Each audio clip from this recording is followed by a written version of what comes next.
Let's see how to write extended square root in Microsoft Word.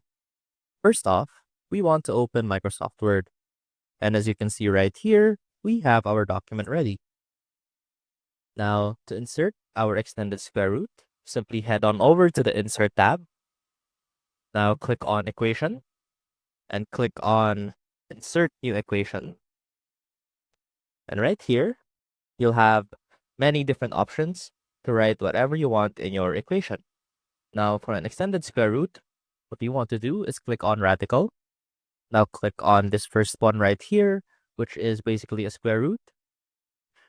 Now, you'll have this box right here where you can type in your whatever you want.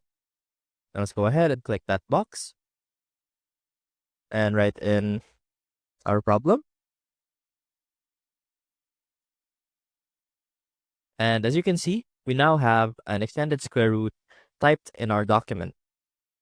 I hope this helped, and I will see you soon.